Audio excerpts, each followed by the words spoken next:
Bonjour, bienvenue à vos 10 minutes juridiques avec le cabinet d'avocats Lando Associés par VK. Dans quelques minutes, nous allons parler des élections, bien sûr. Mais tout de suite, les brèves de la semaine. Avec une circulaire sur la hausse du prix des matières premières dans le cadre des marchés publics et d'utiles précisions du Conseil d'État sur les réserves émises, chiffrées ou non, lors des décomptes définitifs. Et surtout, une autre décision du Conseil d'État du 5 avril 2022 donne au pouvoir concédant, en DSP par exemple, un pouvoir de conciliation entre continuité du service public et droit de grève, mais à manier avec précaution et beaucoup de limites juridiques. Du côté des agents, une grosse actualité, notamment pour la fonction publique de l'État, puisque l'on a un décret sur la ligne directrice de gestion interministérielle, des nouveaux taux d'indemnité kilométrique pour des déplacements temporaires des fonctionnaires de l'État, qui peuvent s'appliquer à d'autres par renvoi, et surtout préfets et sous-préfets, dont le corps est en disparition, donc passe à la moulinette de la réforme de la haute fonction publique par un décret du 6 avril 2022. En matière d'eau, GEMAPI et submersion marine, beaucoup de textes. Adoption de tous les SDAGE de la France métropolitaine et d'une partie de ceux des Outre-mer. Et dans la foulée, approbation de nombreux plans de gestion des risques d'inondation. Et surtout, la très importante et contestée sur certains aspects, ordonnance du 6 avril 2022 sur de nouveaux outils pour s'adapter au recul du trait de côte à la suite de la loi climat résilience. Souvenez-vous, on en a parlé, on a fait un dossier sur les questions de recul de trait de côte et de submersion marine. En matière de déchets, deux décisions importantes en matière de TOM. Un arrêt qui nous dit que la subvention d'équilibre du budget général vers le budget OM n'est pas intégrée dans le calcul d'un éventuel excédent. Alors vous allez me dire, c'est une évidence. Ben oui, mais ça n'a pas toujours été conçu comme ça par le juge. Et TOM toujours, mais bon, ça s'applique à tout le fiscal. Déverrouillage des requêtes collectives au profit des contribuables requérants. Le Conseil d'État acceptant pour le coup quand même petite liberté par rapport à la formulation initiale des textes. Rigidité dans l'application des textes en revanche en matière d'urbanisme avec le Conseil constitutionnel qui confirme l'impossibilité, la constitutionnalité de l'impossibilité pour les jeunes associations de contester une décision, une autorisation d'urbanisme. Voirie maintenant, un grand nombre de départements sont repassés aux 90 km/h sur certaines voies. Oui, le juge, notamment le théâtre de Montpellier, censure lorsque ces décisions sont prises de manière stéréotypée et non pas après des examens précis, tronçon par tronçon, bien sûr. Et puis en matière de restauration collective, notamment évidemment scolaire, il y a un décret qui fixe une expérimentation des solutions de réservation de repas en restauration collective. Là aussi, sujet qui n'est pas tout à fait consensuel du côté des collectivités. Et puis alors, carrément pas consensuel, sont les bras de fer qui s'engagent entre le Conseil d'État et la Cour de justice de l'Union européenne.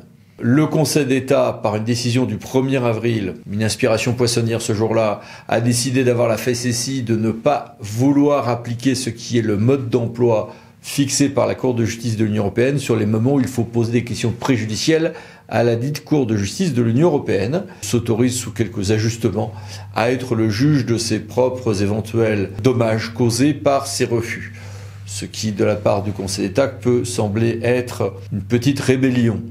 Mais rébellion qui, somme toute, n'est que peu de choses à côté de ce que avait été l'arrêt French Data Network du Conseil d'État. Oui, mais justement, sur ces questions de souveraineté, de suprématie du droit européen d'une part, et de limites posées à la conservation des données des communications électroniques pour les futures enquêtes de police, justement, la petite rébellion déjà de l'arrêt French Data Network du Conseil d'État vient de se voir opposer une réponse cinglante par la Cour de justice de l'Union européenne par un arrêt du 5 avril 2022 qui concerne l'Irlande mais qui clairement censure plus encore peut-être la position française. Et puis les mini-brèves, que voici. Et que voilà. Passons maintenant à notre grand dossier. Élection présidentielle et législative, 3 questions juridiques. Alors d'habitude, on a un dossier avec ensuite une interview. Mais là, ce matin, lendemain du premier tour, évidemment qu'on est tous enclins à s'intéresser à ces résultats. Et j'ai voulu, à cette occasion, non pas rentrer dans l'arène sur les programmes des uns et des autres, ce n'est pas la fonction de cette vidéo et ce n'est pas la fonction d'avocat comme moi, mais en revanche, j'ai voulu vous faire part des très nombreuses réponses que j'ai eu à apporter ces temps-ci au quotidien sur toute une série d'aspects juridiques propres à ces élections. Alors je me suis dit, tiens, oui, on va en parler ensemble. 1. Sur le calendrier électoral. Le calendrier électoral qui s'affiche là, c'est quoi? C'est les législatives le 12 et 19 juin, sénatoriales en 2023, européennes en 2024, et puis les élections locales, municipales 2026 et départementales régionales 2027, avec ou sans institution d'un conseil territorial. Ce qui fait d'ailleurs que l'on a une longue période avant d'avoir des élections intermédiaires réellement pouvant incarner une censure de gouvernement. Mais ce n'est pas sur ça évidemment qu'on m'interroge ces jours-ci. On me dit « Ah mais qu'en est-il de cette question, de cette rumeur comme quoi il y aurait peut-être une dissolution ?» Regardons les textes. Si jamais il y a une dissolution, le délai d'élection générale est de 20 jours au moins et de 40 jours au plus après la dissolution. Versus le régime actuel, qui est 20 jours au moins et 35 jours au plus avant l'expiration des pouvoirs du président en exercice.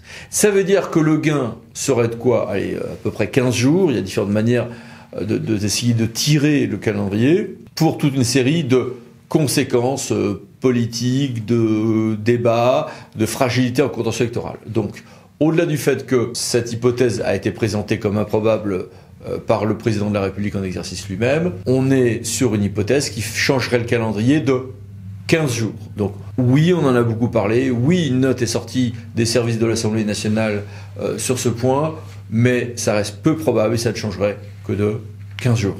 Deuxième élément, beaucoup de questions m'ont été posées ces temps derniers sur l'organisation de cette campagne électorale, donc je voudrais revoir avec vous 2-3 sujets. 1. Non, les entreprises, comme vous le savez, ne financent pas les partis politiques et les dons des personnes physiques sont très vite limités, 4 600 €. Donc, halte aux infox. Première chose. Deuxième chose, est-il légal? On voit des tas de partis politiques de tout bord, qui achètent à Facebook ou Twitter de quoi booster la diffusion de certains posts.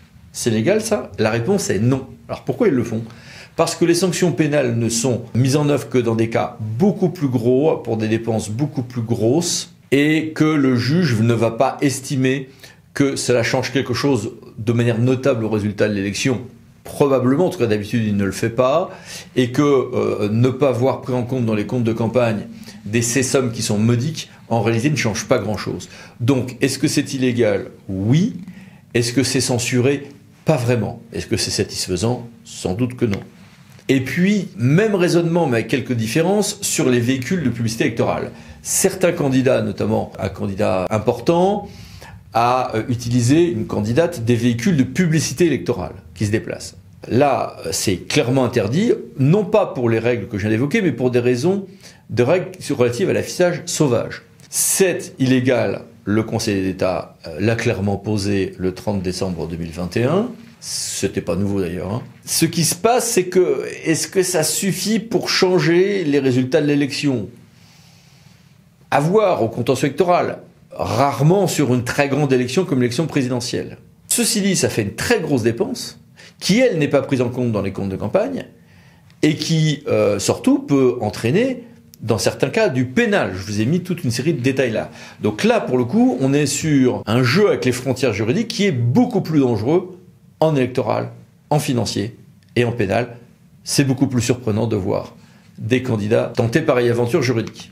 Ce qui me conduit à un autre aspect sur lequel on m'a beaucoup interrogé, c'est finalement les comptes de campagne, comment ça marche? Alors, sans doute que l'immense majorité d'entre vous avait bien ça en tête, mais quelques rappels tout de même.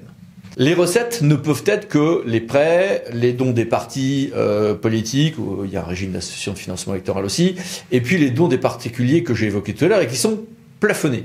Du côté des dépenses, on a les dépenses électorales dont la Commission nationale des comptes de campagne et des financements politiques s'assure de la régularité. Notamment, est-ce que je n'ai pas des factures qui cachent un cadeau, des rabais qui seraient des cadeaux de la part de l'entreprise? Le candidat est ensuite remboursé du montant arrêté par cette commission à hauteur de son apport personnel, c'est-à-dire versement personnel et emprunt du candidat remis au mandataire, et il n'aura le remboursement que dans la limite de 47,5%. Et encore faut-il qu'il ait respecté les règles de compte de campagne, notamment qu'il n'ait pas dépassé les plafonds. Problème rencontré par Nicolas Sarkozy, par exemple, il y a quelques années. Et en dessous de 5%, le remboursement n'est que de 4,75%. D'où l'importance de ce seuil de 5%. Et d'où l'importance aussi Pour ceux qui n'ont pas, qui veulent être prudents financièrement, de dépenser d'abord moins que le plafond en intégrant une marge de réintégration éventuelle, bien sûr, ça c'est la base.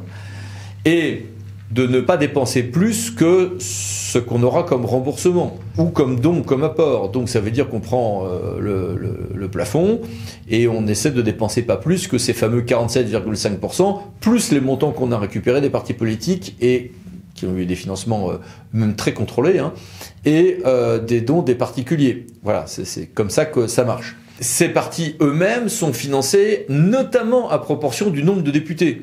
D'où l'importance des grandes manœuvres qui commencent maintenant pour les législatives, bien sûr. Et on va rappeler que les particuliers ne peuvent plus accorder de prêts, parce qu'il y avait des prêts qui n'étaient pas forcément récupérés après, ce qui était une triche. Et les établissements bancaires doivent être domiciliés dans l'Union européenne pour de vrai, et non pas dans l'Union européenne, mais avec en réalité des États hors Union européenne derrière. Et ces prêts doivent être remboursés, même s'il y a des faillites commodes. Donc, on a un cadre aujourd'hui qui ne vraiment prête que très rarement et marginalement à des grosses triches. C'est très encadré. 4. Ah ben oui, mais que se passe-t-il si une des deux personnes que nous avons tous en tant que citoyens placés au second tour se retrouve empêchée ou décède? Eh bien, réouvrons notre Constitution. Dans ces cas-là, ça sera au Conseil constitutionnel, avec toute une série de règles, de prononcer le report de l'élection, y compris le premier tour. C'était ça la question qui parfois m'était posée ces temps-ci. Et puis quelques rappels sur le contentieux électoral. On a une compétence du Conseil constitutionnel séparée sur le décret de convocation des électeurs, il y a eu un contentieux, la liste des candidats, et là, seuls ne peuvent engager un recours que ceux qui ont eu au moins un parrainage.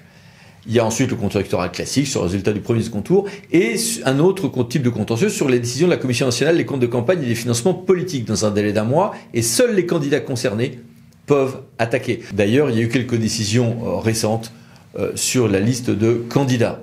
Ne pas confondre ces étapes-là avec les autres contentieux qui sont, eux, sur l'inscription sur les listes électorales, bien sûr. Voilà, je voulais évoquer ces différents points avec vous. Bon courage, bon vote, quel que soit le sens de votre vote, dans 15 jours. Mais nous, ensemble, on se retrouve dans une semaine avec un format plus classique, avec un dossier consacré à la continuité écologique des cours d'eau, au lendemain de la loi Climat Résilience. Merci, à bientôt pour une nouvelle vidéo Les 10 minutes juridiques par André Associés pour VK. Pensez à vous abonner. À bientôt, au revoir.